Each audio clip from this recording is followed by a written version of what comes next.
ये दुर्ग एवं इसके नीचे तलहटी में बसा कस्बा दोनों ही महत्वपूर्ण ऐतिहासिक धरोहर हैं। यहाँ कई प्राचीन मंदिरों के अवशेष, मूर्तियाँ, शिलालेख एवं गुफाएं आदि मौजूद हैं। इस दुर्ग में कोटी तीर्थ के निकट लगभग 20,000 वर्ष पुरानी शंख लिपि स्थित है, जिसमें रामायण काल में वनवास के समय भगवान राम के कालिंजर आगमन का उल्लेख किया गया है। इसके अनुसार श्री राम सीता कुंड के पास सीता सेज में ठहरे थे। कालिंजर शोध संस्थान के तत्कालीन निदेशक अरविंद छिरोलिया के कथनानुसार इस दुर्ग का विवरण अनेक हिंदू पौराणिक ग्रंथों जैसे पद्म पुराण व वाल्मीकि रामायण में भी मिलता है। इसके अलावा बुद्धा बुद्धि सरोवर व नीलकंठ मंदिर में 9वीं शताब्दी की पांडुलिपियां संचित हैं, जिनमें चंदेल वंशकालीन समय का वर्णन मिलता है। दुर्ग के प्रथम द्वार में 16वीं शताब्दी में औरंगजेब द्वारा लिखवाई गई प्रशस्ति की लिपि है। दुर्ग के समीपस्थ ही काफिर घाटी है। इसमें शेरशाह सूरी के भतीजे इस्लाम शाह की 1545 ईस्वी में लगवाई गई प्रशस्ति है। इस्लाम शाह ने दिल्ली पर राजतिलक होने के बाद यहाँ मस्जिद बनवाई थी। उसने कालिंजर का नाम भी बदलकर अपने पिता शेरशाह के नाम पर शेर को अर्थात शेर का पर्वत कर दिया था। बी.डी. गुप्ता के अनुसार कालिंजर के यशस्वी राजा व रानी दुर्गावती के पिता कीर्तिवर्मन सहित उनके 72 सहयोगियों की हत्या भी उसी ने करवाई थी। 11.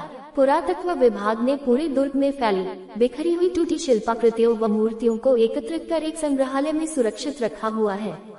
गुप्त काल से मध्यकालीन भारत के अनेक अभिलेख संचित हैं। इनमें शंख लिपि के 3 अभिलेख भी मिलते हैं।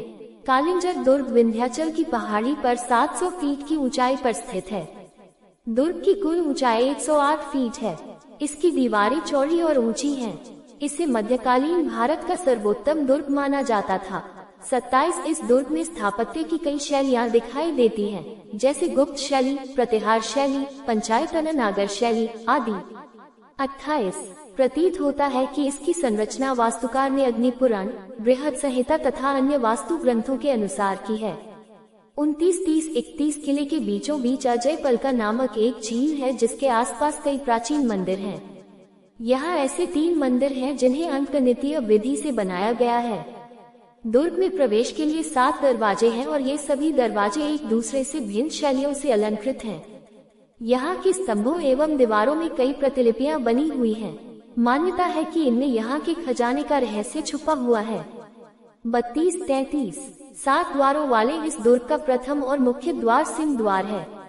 दूसरा द्वार गणेश द्वार कहलाता है। तीसरे द्वार को चंडी द्वार तथा चौथे द्वार को स्वर्गारोहण द्वार या बुद्धगढ़ द्वार कहते हैं। इसके पास एक जलाशय है जो भैरव कुंड या गंधी कुंड कहलाता है। किले का 5वां द्वार बहुत कलात्मक बना है तथा इसका नाम हनुमान द्वार है। यहाँ कलात्मक शिल्पकारी, मूर्तियां व चंदेल शासकों से संबंधित शिलालेख मिलते हैं। इन लेखों में मुख्यतः कीर्तिवर्मन तथा मदन वर्मन का नाम मिलता है।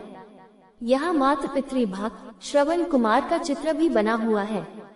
6ठा द्वार लाल द्वार कहलाता है, जिसके पश्चिम में हमीर कुंड स्थित है। चंदेल शासकों का कला प्रेम यहाँ की 2 मूर्तियों से साफ झलकता है। 7वां व अंतिम द्वार नेनी द्वार है। इसे महादेव द्वार भी कहते हैं।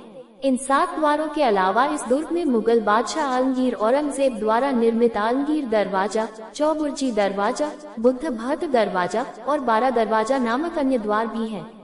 दुर्ग में सीता सेज नामक एक छोटी सी गुफा है, जहाँ एक पत्थर का पलंग और तकिया रखा हुआ है। लोकमत इसे रामायण की सीता की विश्राम स्थली मानता है। यहाँ कई तीर्थ यात्रियों के लिखे आलेख हैं। यही एक कुंड है जो सीता कुंड कहलाता है।